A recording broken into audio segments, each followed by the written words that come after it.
Yes. Okay.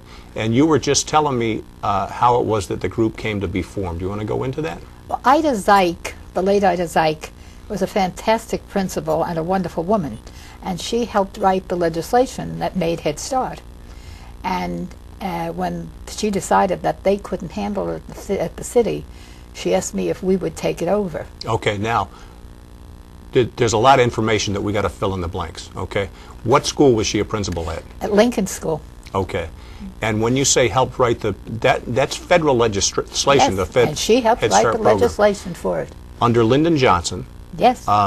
His War on Poverty That's program right. back in the 60s. Where's my little book? But I have the War on Poverty right here. But he had great influence in Absolutely. those days. He won by a very wide margin. Mm-hmm.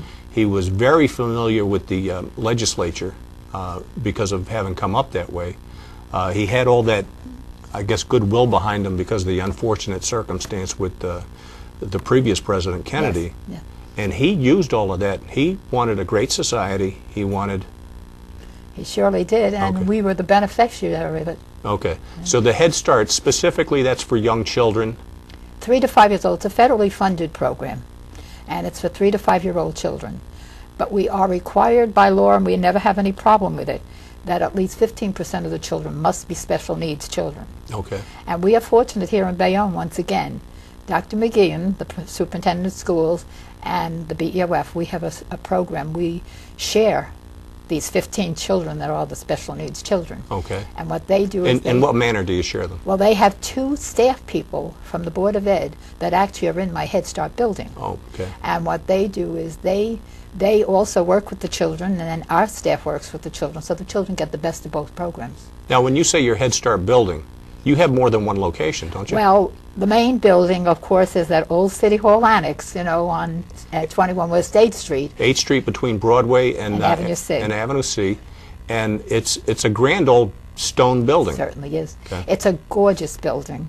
And we are fortunate enough that we have a 99-year lease on the building. Okay. So we know that the children will have a home for a long time to come. You know, I forgot that became a factor at one point. It Not surely pretty did. recently. Somebody, Yes, yes. I think our current mayor was saying, we'll sell that building. Yes. And you said, we have a lease. And Right. I said, we cannot do that. And for people that are not in real estate, Yes. a lease kind of Right. overrides ownership. Right. Even Yes. if they sold the Yes. building, you would still have the lease there. Yes. Okay. And then, of course, what happened was we could only take along whatever number of children that the state says you can take, and they do it by the footage in the building. Okay. So therefore, we were restricted to 89 children in that building. And we wanted to take more children because there was a long waiting list for Head Start.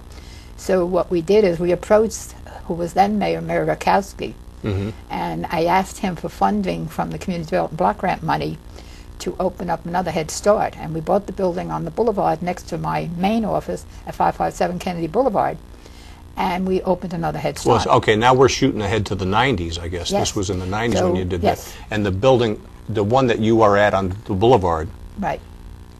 you acquired that in the 80s. That building, believe it or not, the late Norman Goldklang donated that building to us in 1981. Okay. He came Some by- people may remember Goldklang Appliance. It Yes, was a big, and he came by and he gave us the highest compliment. He said he really thought that we did more in the community than anyone, and if we wanted the building, we could have it. He turned the building over to us, and I turned to Mayor Collins, and Mayor Collins got CETA help, which we had in the city at that Okay. time. All right, now wait. CETA, that's a program that Ronald Reagan did away Comprehensive with. Employment Training Program. Okay, what? Comprehensive Employment Training Program. All right, and kids used to get summer jobs, and even young Absolutely. adults used to Yes. get not only summer jobs, but training. It was Yes. it was a work training program. It certainly was. Very effective one, Yes. too. And Dan Boyle Yeah. had our youth program through that program. And he had an awful lot of young people that he helped on the right road because of that. And so we really, that building, and then we had sailors from the base who helped renovate Okay. the building. And that's how the building got renovated.